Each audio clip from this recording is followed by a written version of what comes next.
Hello and welcome to Live from America podcast. This is Hatem alongside me, Noam Dworman, my good friend and owner of the Comedy Cellar. Hello, Noam. Hello, hello. Good to see you. And Good to we see you. have one of my very good friends, also an extremely funny, one of the funniest ever. Finalist at America Got Talent. He's not, he's going to say semi-finalist, but he's finalist. Yeah, I'll Dan let it slide this Naturman. time.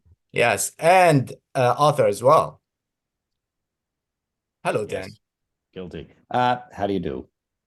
And Jeff Moore is here. He is a writer and stand-up comedian who was part of the original writing staff of the Last Week Tonight with John Oliver. And his writing appeared all over in the Washington Post, New York Times, and he have a very a great political comedy Substack called "I Might Be Wrong."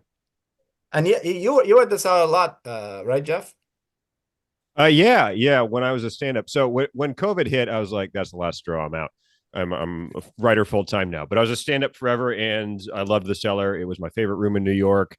There was actually a period where I was mostly just doing the Cellar because they were all the good crowds. Have you met Noam before? Noam and I never crossed, but I always dealt with Esty. I dealt with Okay. Esty and Liz, and then Noam was sort of like the man behind the curtain. It's like I Is knew he that, was is that out how, there, but yeah, I'm saying you always dealt with Esty. Is that how you became pro-Palestinian? As he should. So we didn't talk Israel Palestine very much. We mostly talked comedy and menu selections. Jeff, Andrew Heaton introduced me to him. And Jeff is one of the comic, like, because I don't know if you know, at Dollar Tree, a lot of times we sit down, comics and non-comics, with Noam on the table, and we discuss a lot of politics. So I think he would be perfect for those kind of talks. I mean, I'm saying that and assuming your allegiance to my people. So let's hear about Andrew Yang. How he did his podcast. How is he? You were a guest on Andrew Yang podcast. Yeah. Sexy man. Try not to describe him as if you were a Harvard admissions officer explaining why you didn't let an Asian into Harvard. Yeah, he just lacked personality. He didn't have any zazzle, right? Well, thankfully, I'm not a Harvard admissions officer, so I can evaluate him objectively. Yeah, it was a good dude, good conversation. We were kind of talking about the intersection of comedy and politics a lot, and I think he wanted me to say, like, you have to have a great sense of humor to be a successful politician. I don't think that's true. So a lot of times I just kind of like, I think that's you can kind of take it. It helps. It helps. I think that's why Trump won. It helps. It's so funny. Trump is funny, occasionally intentionally funny. Even at Last Week Tonight, where we were, needless to say, not Trump fans, we would always admit to each other, like, Trump is funny. It did help him. He's more fun to watch than just anybody because he's a goofball. Dan, what do you think? Well, I'm not going to say this. I'm going to say one thing. I'm not going to. What I'm going to say, I would not apply to Trump. But quite often, as when Abraham Lincoln or even Ronald Reagan, a poignant sense of humor shows some sort of human insight, which I think can be part of what makes a politician good. Bill Clinton, whatever, some people are funny. My father was like that. It shows a certain wisdom and sensitivity and empathy. But with Trump, it's a different kind. He's more of a roast comic. Yeah, half the time you're laughing because you just can't believe he said what he just said. It's certainly a different type of humor. When he said Pocahontas about Elizabeth Warren, this is funny. This is legitimately funny. It's a little funny. But it's a different kind of funny than Abraham Lincoln's wise. It's not deep Jewish humor, No, it's not wit. It's not wit, is it? Yeah. A lot of when he's funny is unintentional. Like when he says, "We love the Puerto Ricans." Yeah. Or the way he says China. I think his brilliant in the comedy sense is he escaped tough questions with a great comeback. Like when Megan was asking him, "Oh, you're awful with women. You call them bigs, you call them that," and he's like, "Only Rosie O'Donnell." I mean, only one. Yeah, only one, Rosie O'Donnell. Not only that, he had a great comeback. He skipped a tough question. You know, like nobody even remember the question anymore. Well, it's a remark on human nature that it's almost impossible for people to accept that somebody they hate could have a good sense of humor. You know what I mean? Like he has to be deficient in every single aspect of everything. He can't be good at anything. He can't be good. He can't be funny. He can't nothing. I hate him. Well, no, there are only good people and bad people. You know, you're one or you're the other. Yeah. Trying to find Hitler apparently was great at reading Charles Dickens aloud at parties. Right. All right. So, yeah, but last question about the Andrew Yang thing, because, you know, Noam interviewed him before, and when he was running for mayor, he was running for president, then he was running for mayor.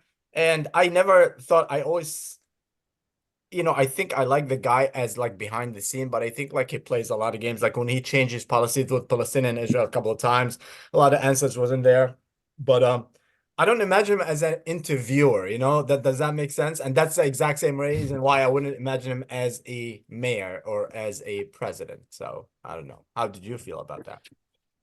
He interviewed me. You know, I felt like sometimes you do podcasts and you realize, oh, the host just wants to talk and I don't even really need to be here. He wasn't one of those interviewers. He actually asked questions.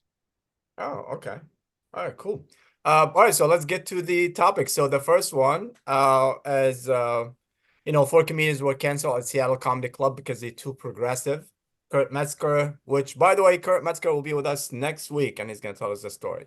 Kurt Metzger, Dave Smith, and all Louis Gomez and Jim Jim Florentine. Florentine. Yeah, and they were canceled because the crowd was too progressive for them. They say.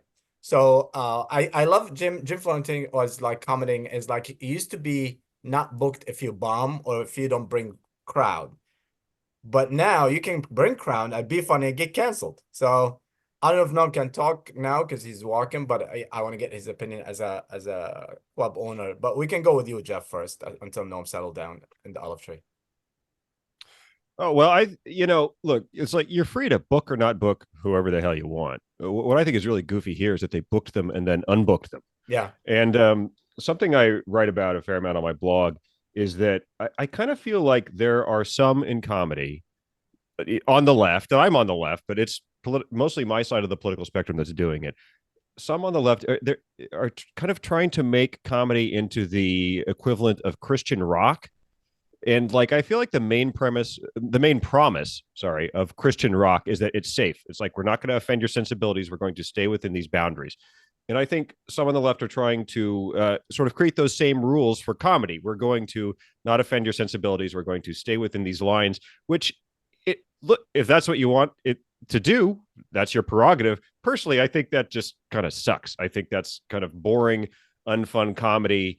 And comedy should be a little transgressive. It should make you a little uncomfortable sometimes. Sometimes the most fun thing about comedy is that you go into a basement, have a few drinks, and hear someone say something that you wouldn't say in polite society. That's like a large percentage of it.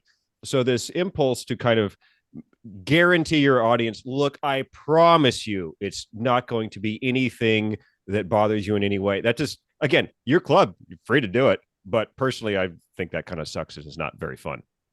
Naturman, what do you think? Well, we had the two owners in question on our podcast just last night. As they explained it to us, they're in a progressive area of Seattle, and they were concerned that they were going to get a bad reaction from their regular customers if they had these people on. So you know, I understand their concern. Why did they book him first, though? Well, the woman that booked him said she's new. She made a mistake. She doesn't know. You know, she's new and she's learning. That's what she said. They brought up to buttress their case the fact that Michael Rappaport recently performed in Philadelphia, I think at Helium, but maybe not. And he's a very pro-Israel guy. And a lot of their customers complained, and they were getting, you know, all kinds of hostile reactions. So, you know, when faced with that, they made that decision. I agree that, you know, for the sake of what's best for comedy, it doesn't work, but I understand their fear of a hostile reaction from their normal, you know, customers, and Not that any of those guys would have said anything so outrageous, I don't think. What's the hostile reaction? Pardon? Well, they worried that they have, I guess, regular customers that would have said, well, we're not coming here again. You just booked so-and-so, and he said such and such. Noam, what do you think? Yeah, so we met them yesterday. I just to fill in some of the details that I remember to what Dan said. I mean, the end of the story is that I actually came away, even though I gave them a very hard time on the show, I actually came away feeling a little bit bad that I gave them such a hard time and kind of sympathetic to them. Kurt, I'm sorry. So the following details. As absurd as it may sound, they opened this comedy club with kind of a mission statement to be progressive, almost as if they're going to open a vegetarian comedy club. And all of a sudden, by accident, they found that they booked four, people who eat Poor cows. who hunt and eat raw meat, and within that context, they said, "Oh shit, what have we done?" So now, what they indicated was that it really wasn't Dave Smith, Metzger, or Florentine. It was what they seemed to, with a wink and a nod, but they didn't say this. But it seemed like I got the feeling that mostly they were worried about Louis J. Gomez, who was the most edgy, right? And Florentine's not going to say anything, I don't think, so bad. And neither even would Metzger, and Dave Smith certainly is a polished act. But Louis is a tumbler, and I like that. But I could be wrong. They didn't tell me that, but that's what Dan may have gotten the same impression. So, but it was a package deal with the agent, so they weren't able to cancel just one comic. They had to cancel all of them. And rather than do what most honorable people do, which is lie and say, "I'm sorry, we double booked. We'll get back to it." We're spraying for potato bugs that weekend. So sorry.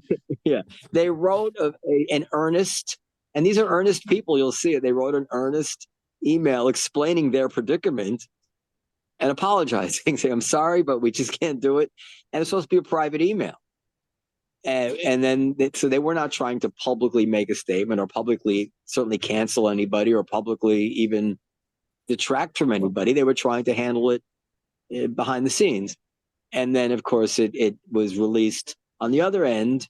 And now they sent me some voicemail messages of some, people writing them horrible things and saying horrible things to them. The woman, Jess, said that somebody said that she should be raped.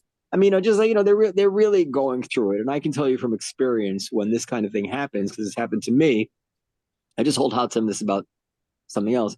It's very difficult to keep perspective. It's probably a small thing. It's not going to hurt their business. But when it's happening to you, you really do feel like the world is coming down on you. It's very difficult to stand. They're really suffering here. They really didn't mean to do anything. They just wanted to decline a booking because it didn't fit their mission statement, and it kind of just jibed with our whole narrative of counterculture and free speech that we all take very, very seriously. But I think actually we should probably let this one go now that I've spoken to them. Well, I think for me, is it a business decision? I don't think so. I think they were just afraid. I mean, I don't know them obviously, but I see, like, if I have a comedy club, if I have a show, even if nobody show up, and I'm, and you've been through something like that with comedy, with Louis C.K. and other, and obviously they're not as strong as the comedy side, but at the same time, you have to respect your business to make a good business decision. Does that make sense? Because if you're not just a comedy club and you're gonna bend with whatever people tell you, versus comedy is supposed to be, breaking the rules, all this. No. The business decision thing, I've yet to see that actually be anything but a panic. Mm-hmm. The businesses that start dropping sponsors and the businesses that start succumbing, they think that if they don't do this, everything's going to crumble. And actually, I don't think any example of it ever has. Even Chick-fil-A, when they came out against marriage, they still have a line in New York City. So, but I understand they think they're making a big decision. In this case, and I don't mean this pejoratively, these are true believers. And they wanted to run their little comedy club, and I don't mean that pejoratively, for true believers. And this is like they set up a mission statement. We're going to have safe space comedy. And then they booked 4 bulls to appear at their China shop. Yeah. They realized, wait a second, we have a China shop here. It is the booking and then unbooking that is the weird thing here, and probably the thing that really got them in trouble, right? Because not booking a comic who you feel is just like not the right vibe for your room, that is the most common thing in the world. That happens all the time, for reasons that have nothing to do with politics. If they had just decided, these people aren't going to quite vibe here, there's no story at all. Jeff, have you been canceled before, or like from a show? I mean, I see that you write a lot, like very political things. So somebody will always disagree with you. Have you ever been through something like that? No, I've never been canceled. I have had, and I'm not super political in my act. I've had crowds kind of turn on me. I've never had the booker turn on me, or never had somebody decide I was too hot. No, never happened. What about you, Naturman? No, I mean, well, there might be people that don't book me and I don't know about it, but no, other than people sometimes after the show on a couple of occasions have come up to me and said, well, you shouldn't say this or you shouldn't say that. I mean, years ago I had a joke about rape and I was reprimanded by a female audience member. And then at a more recent gig in Jersey at a firehouse, a woman said to me, you don't need to be dirty. Stop that. You're too funny. And it was an Italian woman, not a Jewish woman, but anyway, that I don't. Well, go with whichever accent you feel most comfortable with. Yeah, but that's the accent that I do. So, but why do you need to do that? She was French, actually. I'll tell you why I need to do it, because I don't have 45 minutes that you would find acceptable. So, so I had to put in stuff that you don't find acceptable. But all right, let's go to the next one. Sean Gillis. The beautiful story. SNL finds him. Shane, like the movie with Brandon Wild and Alan Ladd. Jane. There's a reference everyone will get. Yeah, there you go. So SNL fires him, and which make everybody know who he is more. And he's very talented, so he got a lot of lights, and then he get a lot of success, a lot of shows, a couple of Netflix special on shows, and then SNL invite him back. So what's your thought on this whole thing? Why did SNL feel like that they wanted to redeem themselves? What do you think they did that? Let's go with Jeff first. I don't know. Reading Lorne Michaels' mind is it's a common pastime among comics. I'm not sure anyone's very successful at it, but let me try to read Lorne Michaels' mind. My guess is that, if you go back to the Shane Gillis thing in 2019, it seemed like an awfully harsh punishment for what I personally would deem like a shitty misstep. It should have been, in my opinion, one of those apologize and move on situations, but instead he was fired from what was probably a dream gig for him at the time. So perhaps, and this is just speculation, but perhaps Lorne Michaels also felt, that's a bit much. And seeing that Shane Gillis's stand-up special on Netflix is a big hit, this was a little bit, okay, consolation prize. You get to host, which is arguably better than slugging it out as a cast member, but you come back and host and, sort of a bury the hatchet type thing. I don't know. Or maybe it was just a pure entertainment decision. Hey, this guy's big. I know that having him on will be a big story because of what happened in 2019. Let's have him on.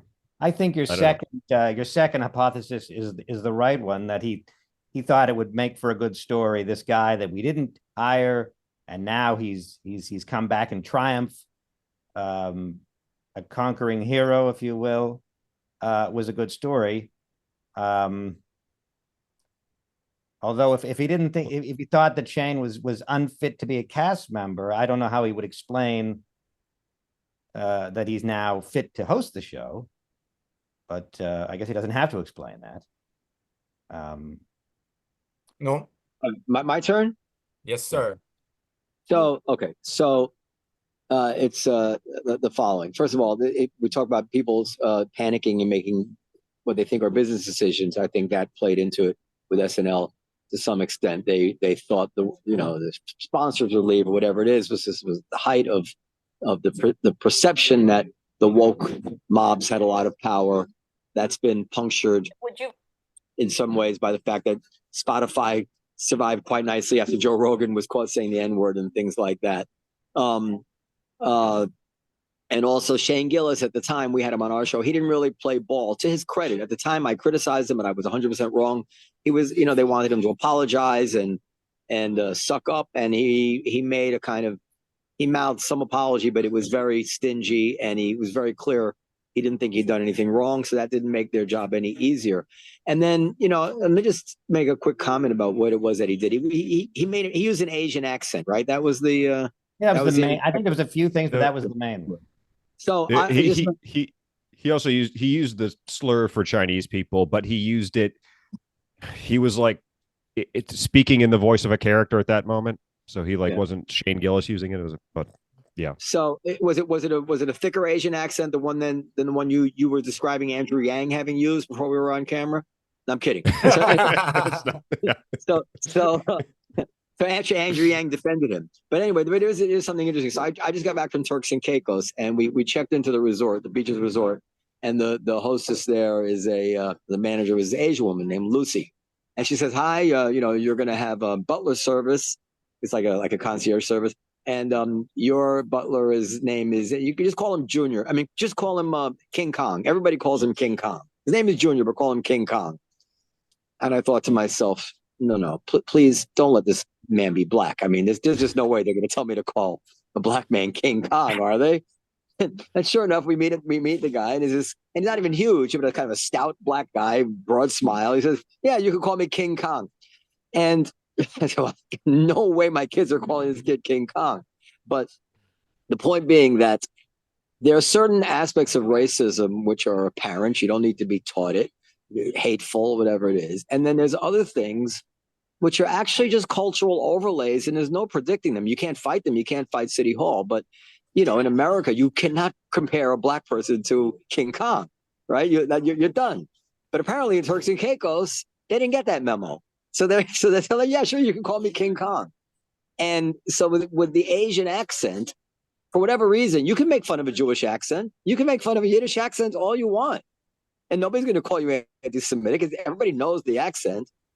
And everybody knows the Asian accent. We all know it. We can all do it, right? It's irresistible. But for some reason, you do the Asian accent, you must be some sort of horrible racist who hates Asian people. And if you do the Yiddish accent, you're the life of the party. And he got caught up in that ridiculous hypocrisy or whatever it is. And I just thought it was an interesting observation. If you go through the various things you can and can't do, they line up into two categories. The things which are like obvious on their face, you wouldn't need anybody to ever tell you that you shouldn't do that. You could deduce it on your own. And the other things where you would have no idea unless somebody warned you. I played the. Sorry. Oh, go ahead. What's Dan. that? The rule is you can do any white accent. You can do an Englishman, a German, and Yiddish would be considered in the category, I suppose, of a white accent. North of Miami, but I don't know about Turks and Caicos. They do Arabic accent all the time. Nobody says shit. I played this joke on John Oliver one time in a script. There was a joke came up and it said Dutch accent, which is an accent John does a lot on the show and does very well. But before rehearsal, I wouldn't do this before air, but before rehearsal, I went in and I changed it to Chinese accent just to see what he would do. And because I know exactly the rule you're talking about, Noam, you can't do Chinese. So I just wanted to see if John would do Chinese. He did not. He barreled through with the Dutch accent. Hatem made an interesting point about Arab accents. I have a joke. I don't do it in the city, but if I'm on the road, I do a joke about a hijacker. I thought he was a hijacker, but he was watching a movie on the plane. And then I figured he's probably not going to hijack the plane if he's watching a movie. But and then I said, "What if you land?" And he's like, "Oh my God, I forgot to hijack the plane." Because he got so caught up. But I started doing that joke without the accent of late. Of course, everybody knows when I say the guy looks suspicious, in their minds they might be thinking an Arab, but I don't say that. I say there was a guy next to me who looks suspicious, and then we land. He says, "Oh, I've in a regular accent, in my own voice, I forgot to hijack the plane." I took out the Arab accent from that joke. I had a joke. It was a joke I did a lot when I was at the Cellar in the 2010s that, yeah, it had Korean accent for like 4 words. And I do a lot of accent, or did a lot of accents in my act. I definitely, I mean, Southern, which is my native one, and then German at one point, Irish at one point. And I remember I remember trying to soft sell that accent as much as I possibly could, like, so nobody would really even register that I was doing an accent. Because yeah, people people don't want to hear that one. But there's another layer to it because, for instance, Jessica Kirson does a merciless Korean accent in the nail salon, but she's gay. Well, but Angela, what's her name? Angela Johnson became famous, I think, for doing the Korean nail salon woman. I don't know what ethnicity she is. I think she's partly Hispanic, but in any case, this was years ago. She went viral with an impression of a Korean. I guess because it was, I don't know, it was too good. That's what I'm saying. Is like there is accepted, like some accent are accept. Like if you do an Arabic, especially, and you wanna, say like any joke about like bombing or kidnapping or hijack. It's cool. Yeah, of course, everybody's thinking Listen, it. There's a part of me. There's a part of me which really admires people say, fuck you, I'm going to say what I want to say. I'm comfortable with the fact that I don't hate anybody and I'm not ridiculing anybody. And you know what else? If my kid wants to dress up as his basketball hero or as Michael Jackson, I'm not even going to let him do that because I'm not going to be beholden to some 100-year-old notion that I'm mocking black people or like, fuck that shit. My kid wants to be Black Panther. He's going to be Black Panther. There's really a part of me which says that that's what we need because this overlay is really just bullying. It's really just people looking to find. They know that you have nothing but good intentions. Yeah, and the blackface, which is the ultimate third rail, is the ultimate example of it, where they've actually they take people whose kids are so far removed from what the problem is. They're dying to be like their heroes. And then they will ostracize them as if they're the same people who were mocking black people because they hated them. Yeah, this is so ridiculous. That I don't have the nerve to do it, but I admire. That's kind of what some comedians are doing now, and I say more power to them, and they're not hateful. But I'm not. I'm just gonna add one thing. I'm not gonna, and then Jeffy can go. Well, it depends who your hero is, because some heroes are unexpected. You know what I'm saying? But I'm not gonna mention names. But yeah, Jeff. You mean like when like when the comedian Hood used to wear a suicide belt? Go ahead. I think the thing that's often lost in this conversation, and the thing we would talk about more if we were trying to be honest about it, though, Noam, I think you're right. I think it's a lot of times just people trying to bully other people. But is that the question of mockery is like the key ingredient. If you're mocking someone on account of their race, that's the thing that I think people rightly respond to that and go, hang on, what are you doing? What we've lost is the understanding that you can have race in comedy that is not mocking. And because it does get tough, and I've written for like network TV shows and stuff, sometimes it gets to the point where it's like you don't even want to have an Asian character, you don't even want to have a gay character or something, because the restraints on like what you can write for that character are so strict that you're like, I just don't even want to bother with it. Even when you're coming from a place of like, of course I'm not going to mock this person for their race. Of course I'm not going to mock them for their sexual orientation. But because those lines are so blurry and because people are so afraid about that type of thing, it can really lead to people just saying like, well, just forget it. I just don't want any part of it, which is, I think, a bad outcome. Can I say one more thing? It's complicated by another interesting thing, which is that, remember that Netflix had that short-lived gay animated superhero show, like Queer Patrol or something like that. I forget what it was called. Apparently you're the only one watch that. It had of course all gay writers, and it was a perfectly pristine woke production, except that the humor was all the same take it in the ass jokes that every vulgar straight white male makes about gay. In other words, that even the jokes, which will be called mocking and all that stuff, it's the same humor that the gay writing staff wrote about themselves, and they make the same jokes. So it's really, it's a thicket. If you really want to be honest about it, Jews make the same jokes about themselves that they won't tolerate in others. Gays make the same jokes about themselves that they won't tolerate in others. They make. I had a Korean girlfriend one time, and she'd say, "Look at those little eyes. You little slits, like she's all the babies. You know, like the same remark. You can't say that." But she did say it. I know another Asian guy said to me recently that if they can get facial recognition to work in China, more power to them. I'm like, what are you saying? Like people actually talk this way in real life, right? About their own people, about other people, and there's zero hatred at work here. As a matter of fact, these are, there's warmth at work here, but somehow in the public sphere, it's all a lie.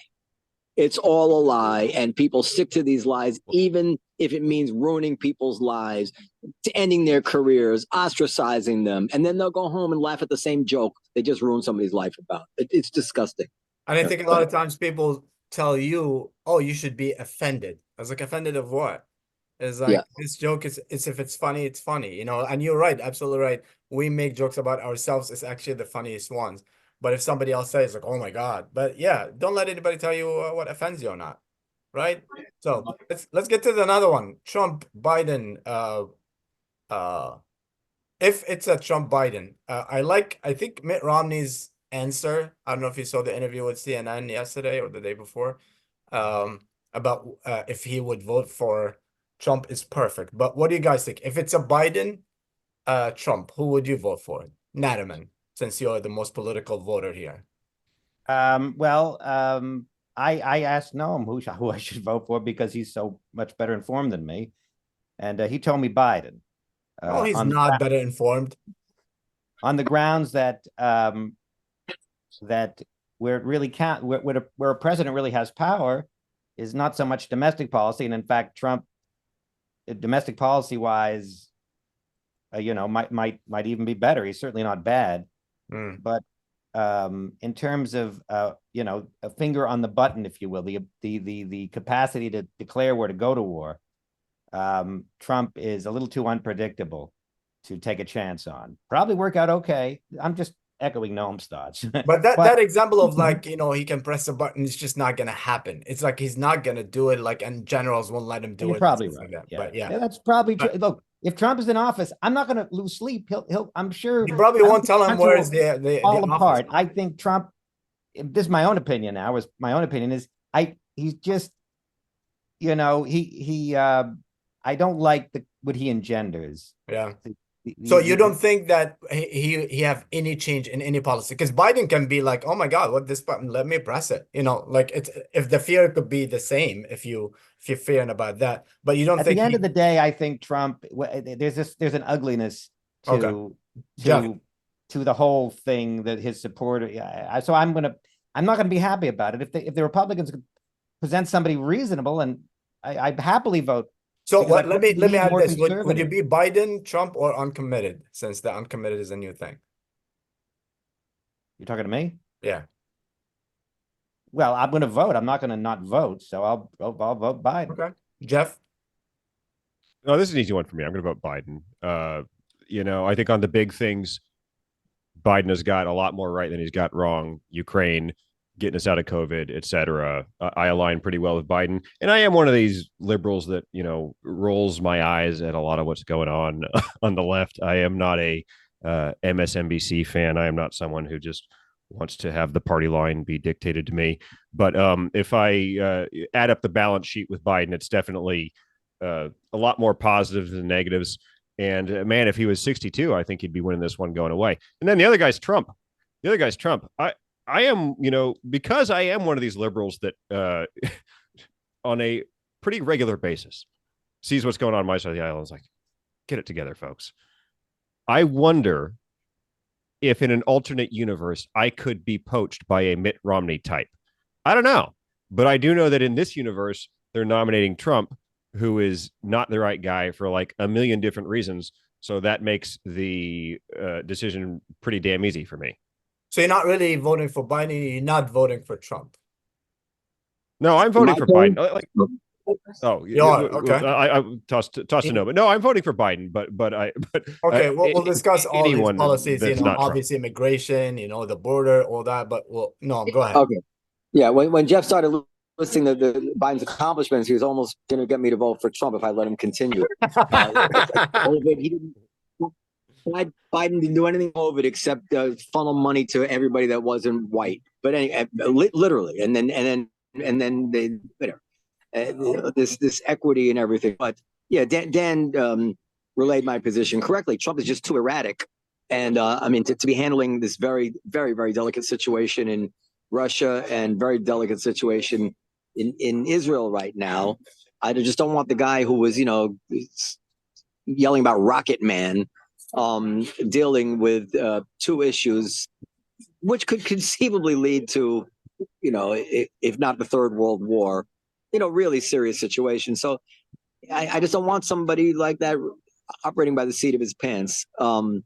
As far as what you said was interesting about voting for Mitt Romney type, of course you should vote for a Mitt Romney type. Do you understand how much closer Mitt Romney is to Hillary Clinton than the current Democratic Party is?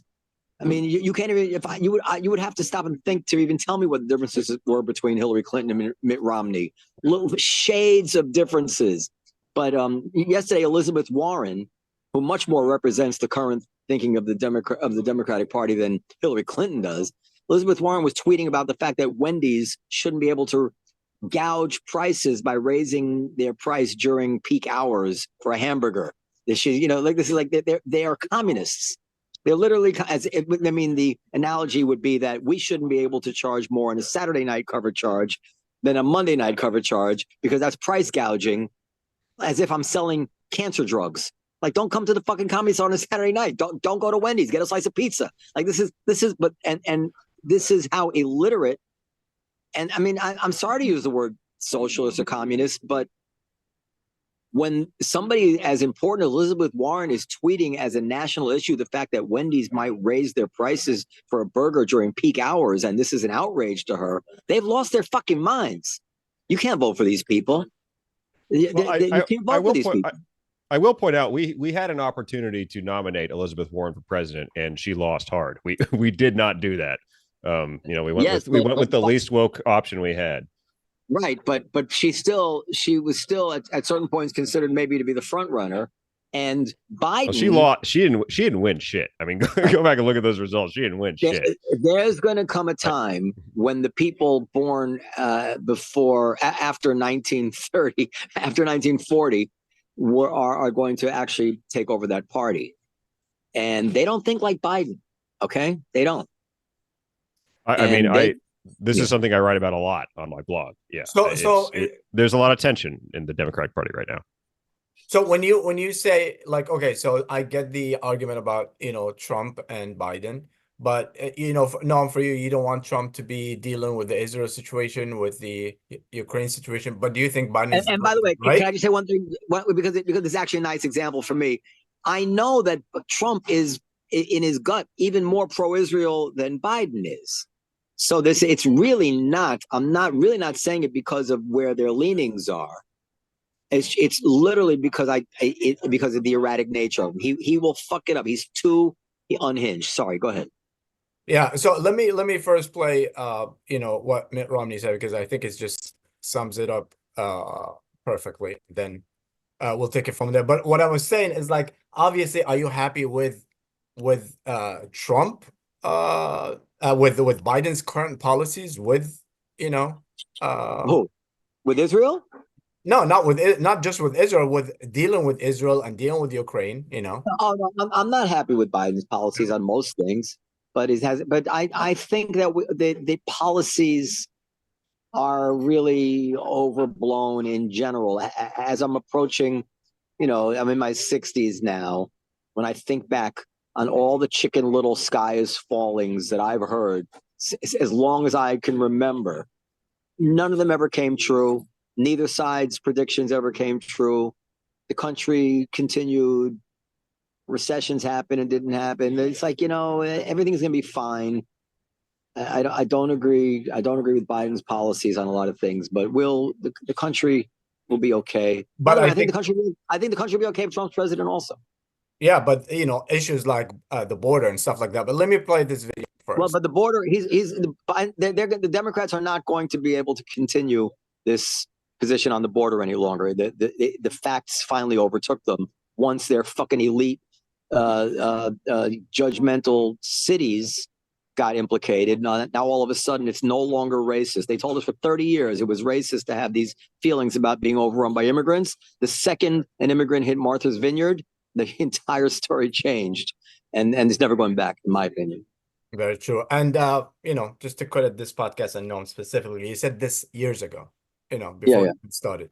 All right, here we go. And by the way, I'm worried about it becoming too anti-immigrant because the immigrants are fantastic. I mean, don't get me. Yeah. My position is very clear. I was pro-immigrant until I got here, and now I'm anti-immigrant. I don't want anybody. I don't want my family to come here.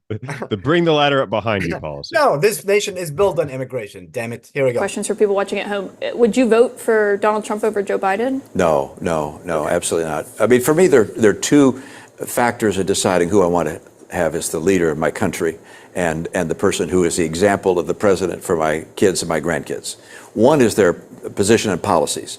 And on foreign policy, I'm not aligned with Donald Trump, at least as I understand his policy. On domestic policy, yeah, I align with many of his domestic policies. But there's another dimension besides policy, and that's character. And I think what America is as a nation, what has allowed us to be the most powerful nation on earth and the leader of the earth, is the character of the people who have been our leaders, past presidents, but also mothers, fathers, church leaders, university presidents, and so forth. Having a president who is so defaulted of character would have an enormous impact on the character of America. And for me, that's the primary consideration. I think you say. And I think all his wives are going to vote the same way. Go ahead. Wealth management knows it's easy. Yeah, I think so too. Yeah. But we had in 2016 we had this debate. As I recall, you didn't give much weight to the character argument then. You didn't see it mattered. Me? Yeah, you felt policy. Yeah, I'm not a big believer in. I mean, I think character would be nice. I do think there is a correlation between character and certain good outcomes, but in the end, I always thought that people. I'm making a practical argument that I think Trump's erratic nature is risky. His character, it turns out that JFK's character was at least as bad as Donald Trump's. People live under policies.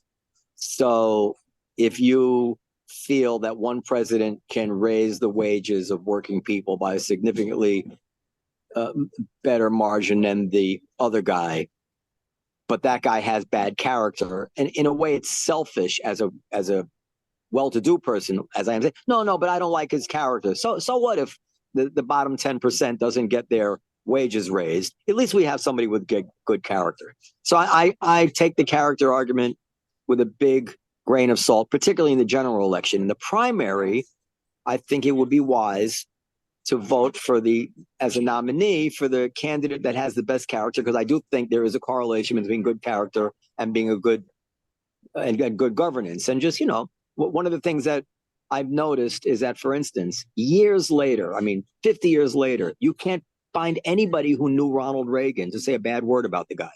Everybody in that administration, they burst into tears when they talk about the guy.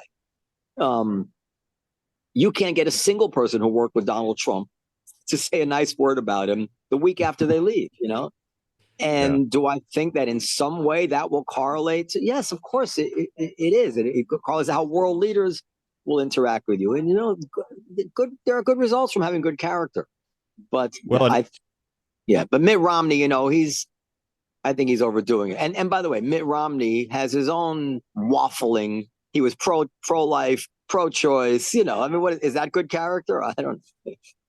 Yeah, I know you're right about a couple of things, but the thing that jumps out at me is you're right that nobody who worked for Trump has anything good to say about Trump. Yeah. And it's more than just he's an asshole, Lots of people think their boss is an asshole. It's not just that.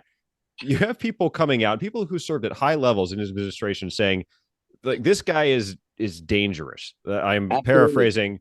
Yeah, because he's so erratic. I feel in a lot of ways in that first term, we kind of lucked out because he's so off the wall that like he might as well be drawing his decisions out of a hat. I really do worry about, the policy that none of us are talking about right now, the thing that none of us thought of, and how is he going to respond to it in a weird way? I feel like that's one of the reasons that I definitely take your point about like cheat on your wife all you want if you can grow the economy at 4% a year, like go for it. But in addition to that, there's also this factor of like, I just don't want a wild card in the fucking White House. Now, there is something interesting about Trump. So on one hand, the fact that he would be a lame duck president, he couldn't run for another term. You might think that he doesn't makes play by him the rules, but, but go ahead. Yeah. You might think that makes him more dangerous. On the other hand, it might actually make him more moderate, because I think we all suspect that to a certain extent, the more conservative, the more moralistic points, positions that Donald Trump took were to get elected. Now, he's never running for election again. So there is a chance that actually Donald Trump 2.0 would be less extreme in certain ways. There's that, but I'm not advocating you take that chance. I'm just saying it's an interesting thing, because to the extent that his critics have always said he's full of shit, he doesn't give a shit about abortion, he doesn't give a shit about Christian, then they might think he would temper those positions if he were president. That could go in a negative direction, though, because I'll tell you, the one thing that I was really, really wrong about in Trump's first term is that I thought he was going to be a warmonger. I thought he was going to be someone who started wars. He did not. And I think we know why. It's because he probably rightly calculated that that's not going to be popular. That's not going to help his reelection chances. No, you disagree?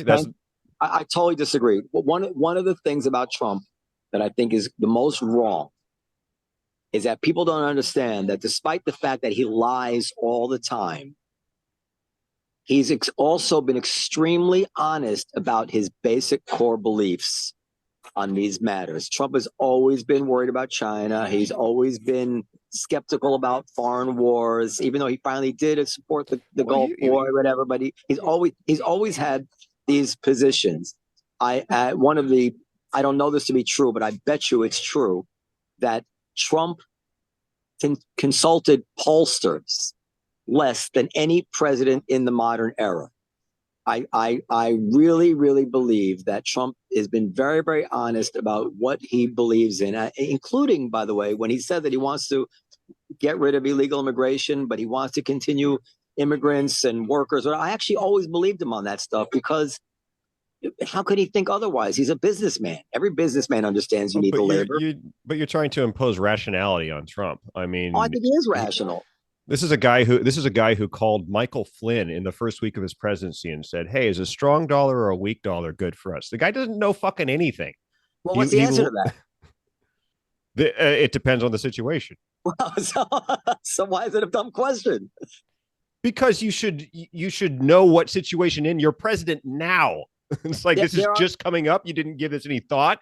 Well, but there are arguments for the strong dollar and arguments for the weak dollar. But I'll tell you this, that one of the things that came out in Woodward's By the way, book, also, you don't call Michael Flynn, but go ahead. He's the wrong guy. Yeah, you're right. Michael Flynn wouldn't be the guy you'd ask. One of the things that came out in Woodward's book, and of course these things never get the attention, was that Trump wanted to raise taxes on the wealthy. When they were doing the Trump tax plan, Trump said they can afford it. They don't care. It was his Treasury Secretary, a Jewish name. I don't remember. Anyway, and maybe McConnell said, "No, sir, you're a Republican. You can't. You're never going to get away with that. You can't." But Trump's instincts were very working class Queens. Like, these fucking rich guys don't give a shit about paying a little more taxes. People like me, So nobody wanted to talk about that because it was against type that they were creating. Listen, the press was so extremely unfair to Trump. It was astounding. Like, even, can I just say one more thing and I'll shut up, because I just think it's fascinating. There's so much talk about disinformation now, and this guy that accused Biden of taking a $5 million bribe, and it's Russian disinformation, and it's serious, absolutely. What was the Steele dossier? The Steele dossier, since we know now that it's not true, It was written by people. It was the most successful example of disinformation in history. The Steele dossier upended Trump for almost 4 years. It was obviously disinformation because it's not true, and it was authored, obviously, by somebody with an agenda. And they don't give a shit about that. They give a shit about Trump. They don't actually care about disinformation. I mean, when I am going to criticize Trump and say I wouldn't vote for him, don't for a second think that I think that his enemies deserve any praise. They're the worst. They're unscrupulous. They lied. We had a president who, on a lie, couldn't talk to foreign leaders, frankly, because those leaders believed he might be a Russian spy. And people like Adam Schiff were saying, yes, I've seen evidence of it. These patriots sent our president to talk to NATO leaders, and NATO leaders were reluctant to discuss the important secrets of the world because they were listening to Adam Schiff, who was implying that he had evidence that Trump was a Russian spy, and he was lying. This patriot was lying. They're the worst. They're the worst, all of them, both sides. Okay, I think also to add to why Trump doesn't start wars and stuff like that, Trump always is all about money. He waits money. He wants money. Like even when he's like, oh, Saudi Arabia need to pay us that much for the war. It's everything he translates to money. So he doesn't wanna have something that can cost money. He wants to bring money. And also I think that he wants to everybody to like him, you know. He wants everybody to like him. He does some, you know. Listen, I'm 100% against, obviously, his decision of moving the Israeli embassy to Tel Aviv, but then he did, and nothing happened, you know? So maybe you want somebody crazy up there. I don't know, you know? Because he can call, like, Netanyahu and says, like, listen, this got to stop. The guy... He won't do that. Yeah. The guy has a solid gut.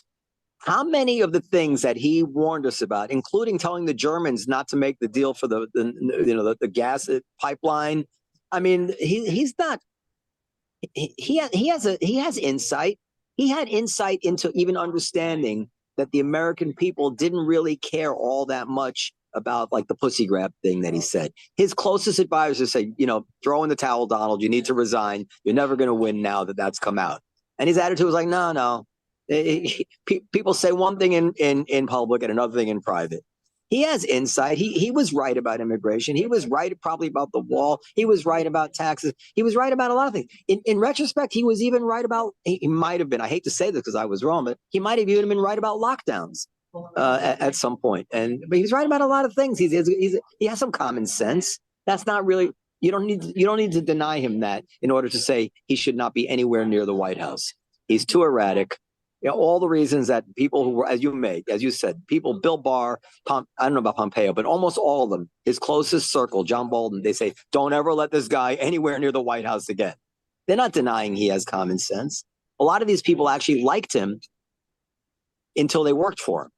In other words, they liked his policies when they were on the outside. Then when he appointed them, and then they saw how the sausage was made, they said, no, this guy's dangerous.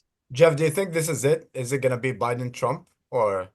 It's definitely Biden-Trump, unless unless some kind of health event on one side or the other. It's Biden-Trump. I mean, it's not going to be Nikki Haley, and it's definitely not Nikki Haley. But you don't think Biden would step down or do that? There's a lot of pressure on him to do that.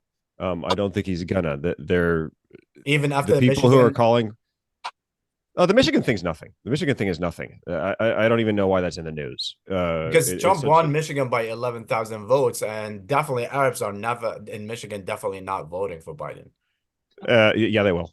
I'll make that bet right now. Okay, let's do it. I want to ask you a question, and this is an important question actually. Everybody is saying that Biden might lose Michigan because of the Arab vote based on his policy in Israel. I have not heard one accusation of dual loyalty.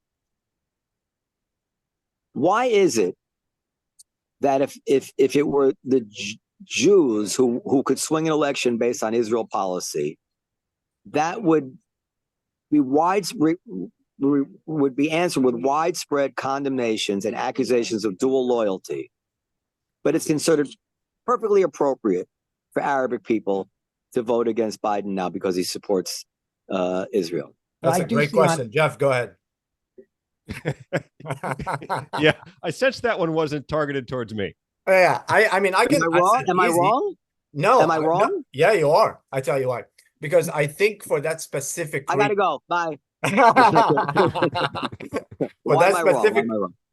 for that specific reason, it's about a war. It's about thousands of innocent people dying, so they cannot stand that anymore. If it's general policy, like if they like before Trump, like I said, he moved the embassy to Jerusalem, and they were like, okay, fine, it doesn't matter. Like if it's a general policy, listen, every policy is leaning towards Israel anyway.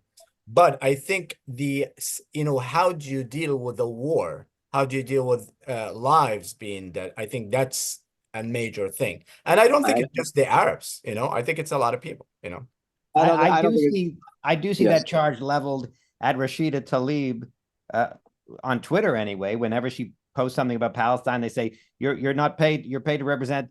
You're not paid to represent Palestine. Well, two things about her. First of all, it's Tlaib, Tlaib. I don't know why nobody pronounces this poor woman's name correctly, right? Right, Hatem? Tlaib, not Talib. Tlaib. Yeah, Talib. Number one. Number two, I think she really got it specifically because she seemed to not care about American hostages, and she's a congresswoman, But I'm talking about. But you're right to some extent. But she's she's an extreme case. She actually is in the government, and she seemed to be taking the side of the bad guys at the expense of American hostages. That was the accusation. I don't want to be unfair to her. I don't know the details, and I've actually seen her be unfairly quoted and unfairly accused in the past. So I don't know, but that was the accusation. But I do think Noam. Yeah, I think that there is a disparity, and I think the Jews have a long history of being accused of even before Israel, they were accused of being loyal to each other, of being, of being more loyal to Judaism and the world Jewry than. So you're saying that no one, and what's that? You're saying that no one in the government is leaning towards Israel, is leaning to Israel, it's important for them for the policies that what leans out with Israel more than anybody else? No, You no, don't think so? no. The charge is of dual loyalty implies that you are taking the side of the other country at the expense of what would be best for your own country. That's really the charge. So that's what I said. Like I think they are in Michigan just not the situation. It's about the war. It's about the innocent. I'm not accusing them of dual loyalty. I'm not accusing them in the slightest. No, I know your question. No, I understand. I'm saying that they would accuse Jews of dual loyalty for taking the mirror image position. That's what I'm saying. I don't think during the war. I think during the war things are different. Look, we're not beloved, in part because we have a lot more. Look, you look at the Supreme Court. There's how many Jews on the Supreme Court? Like 20 or 30. 20 or 30. How many Muslims? I mean, if you're gonna compare, let's compare. How many Muslims? I'm just saying. Isn't the Supreme Court all Jewish and Catholic right now? Isn't it all Jewish and Catholic? Aren't there zero Protestants? I think it is. There are a lot of Catholics. I know that. It's like 5 or 6. But it's part of the reason we're accused of this is because of our success and our prominence in all walks of life. And don't hate me because I'm beautiful. Success in all fields of life. I mean, maybe not baseball. Sandy Koufax. It's always interesting to me when people say and I said that argument before. Is like, oh, we invented this, we give too much to the world, we did this. Empires rise and fall, you get to where you are because of the knowledge of the one before you. Muslim culture and empires before numbers, language, science, music, everything was invented. We didn't say we invented everything. It's just like empires come rise and fall. Like we, as humanity together, we did something, but it doesn't mean like, oh, we invented everything. You invented based on what? Based on information that you got from. Well, I invented a joke about my sex ed teacher, putting a condom on his hard cock in front of a group of students. Beyond that, I claim no. So all Jews get to claim credit for that now, right? They can if they want. You've done a great service to your people. But I'm fully aware of my lack of contributions. Yeah, but where's the first banana that you used in your joke was found? Absolutely. All right, so I think this is it. Unless Noam, you want to talk about anything else before we go? Anything? No, I mean, I love to talk, but I got nothing else. We have the Elon Musk, ringing the alarm about the illegal immigration. Do you guys want to discuss that? What did he do? What did he do? Well, Elon Musk, he said, I'm ringing the alarm bell because the flood of illegals is crushing this country. He's been very active on Twitter. 7.3 billion migrants have illegally crossed the line since the Biden. And he's been saying like this is gonna crush it. He says also in the Twitter, his quote is Democrats won't deport because every illegal is highly likely vote to at some point. That simple and safe explanation that seems to be insane behavior. So he's been saying that this is crushing the country. He's been very active. He's went to the border a couple of times. He is himself obviously is an immigrant, but. Look, I it's not a conspiracy theory, but no, one thing nobody said that. No, I'm saying that there is one thing about incentives that I do believe that in the end, all politicians will veer towards what they think in the end will lead to more votes. There's no question in my mind that part of this Democratic support for immigration has been their assumption that in some way this leads to more votes eventually. They may turn out not to be right about that, but I don't doubt that. And to give you a little example of, there was a story last week about the Democrats trying to figure out a way if they could not certify the election if Donald Trump were to win. Did you read about that? There's something to do with the insurrection thing, whatever it is, and the states that put him on the ballot. I forget what the whole details were. The details don't even matter. The point was the Democrats were thinking about how could they dust off some old law that's never really been used or interpreted for 100 years to figure out a way to not certify the election should Donald Trump win. Meaning they were getting ready to do exactly what it is that outraged them about Donald Trump with his, when he wanted to do the vote, what was that name of that law from the 1880s? The Electoral Count Act. It was shocking how hypocritical these politicians are and what suckers we are to think that there's any difference between them.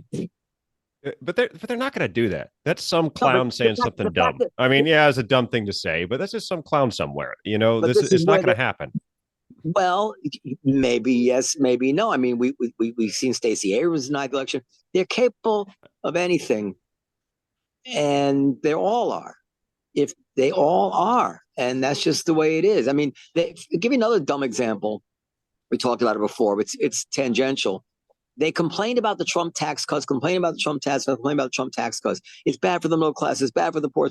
And then when the Democrats took power and they had all houses of government, all they tried to do was to repeal the part where you could deduct state and local taxes. Do you remember that? The salt tax, which are for the wealthy. That was the only that was 90% of what they focused on was trying to repeal the salt tax for their wealthy donors. Who pays more than $10,000 in local taxes? Rich people. So they're all a bunch of fucking hypocrites. And this is Trump's insight too. And we think that because we agree with this guy's pro-choice, so therefore I'm going to overlay on him. No, he wouldn't do this, and he wouldn't do that, and he wouldn't be just as cynical. Come on, all they want to do is get reelected. That's what they're about, in my opinion. Jeff, final thoughts?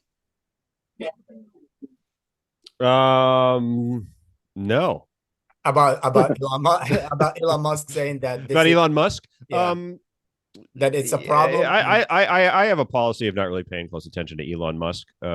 Talk about a guy who fried his brain. I don't need to check in with him all the time. I also like immigrants. I think they are a big part of the recipe of success in this country. And I really wish we had struck an immigration deal. I feel like Obama's second term was the time for it to happen. It didn't come together. We should have a policy that allows people to immigrate here legally in large numbers, which would take the wind out of the sails of a lot of the illegal immigration, which is the clusterfuck that Democrats, unfortunately, are only now realizing, oh, shit, we do need to do something about this. Biden is now coming around to that. Noam, I think you're exactly right. He realizes this is an electoral liability for me. If I don't do something about it, I'm doing something about it now. We should now have, it's never too late to have a policy that allows people to come here legally in large numbers, which would make it a lot easier to deal with the illegal issue. What's the fun in that? Yeah. You know how less to talk about, I suppose. Yeah, Can I add something to that? We have to go. That's fine. What bothers me is that Biden, but you can fill in the blank for whoever we're talking about, will now get a total pass for every cynical lie he told us on this issue before he switched sides, and then the press and the partisans duly followed. He told us it was cyclical. He told us it was racist. He told us it wasn't happening. There's nothing. He told us it was Jim Crow. Like, there's nothing he threw at this immigration problem, which was true or honest or not a despicable lie and calumnies of the motivations of the other side. And then the second he says, you know what? Actually, we do need to control the border. Then all of a sudden, nothing he said in the past is held against him. And now, if you're not in his, it's so vulgar. It's so vulgar that they get a pass on it. He lied from day one about this, and he sent his press secretary out and his minions out, and they challenged the character of the people who were struggling with their towns being overrun, and they called them racists, and they told us it wasn't happening, and it was just cyclical, and it was going to return, and everything, anything you could pop into your head, like Johnny Cochran with Colombian necktie defending OJ. There's no relationship to the truth. It was fine. And now when he finally has to come around and tell the truth about it, it doesn't matter to anybody that they just completely, like when Biden knew all along that laptop that he got in trouble with Hunter was real. Obviously, they knew all along it was real. The FBI had it. Biden looked in the camera during that debate with the moderator at the time defending him, saying, everybody knows this is a Russian hoax. Now, I'm not saying there's anything in the laptop, that disqualifies him from office or anything like that. But nobody cares that he lied. If Trump had done that, this would be one of the bullet points against him forever. He looked in the camera. What are you talking about? Trump lies 100 times a day. What do you mean if Trump had done? Trump lies all the time about big things, all day, every day. I don't think you're contradicting me. I'm saying if Trump had lied in the camera about whether a laptop was honest, it was real, and he said it was a disinformation, they would freak out about it. I'm saying that both sides, they forgive their own while professing outrage at the other side for doing precisely the same thing. But the press, who is supposed to play it straight, doesn't. You have not seen many articles about how Biden lied to the camera about the laptop. I'll give you another example. When Trump was president, in the Atlantic magazine and other places, we saw numerous articles comparing Trump's speech patterns in 2016 to Trump's speech patterns from the 90s. And 5 doctors have said that this is a sign of dementia and he's slowing down. They had all sorts of articles unethically, according to what doctors are supposed to do, unethically diagnosing Trump with cognitive decline. Have you seen a single article about the much more pronounced deterioration of Biden's verbal skills since he was a young senator? Many articles. No, you haven't. Yes, I have. In the New York Times. Yes, I have. There was in the last couple of weeks. This was the hot topic of discussion about 10 days ago in the liberal world. Yes, 10 days ago. Now that the press is worried about him losing. But I'm saying 2 years ago, when he was, or more, 18 months ago, when he couldn't remember where his son died, when he was stuttering and zoning out in questions.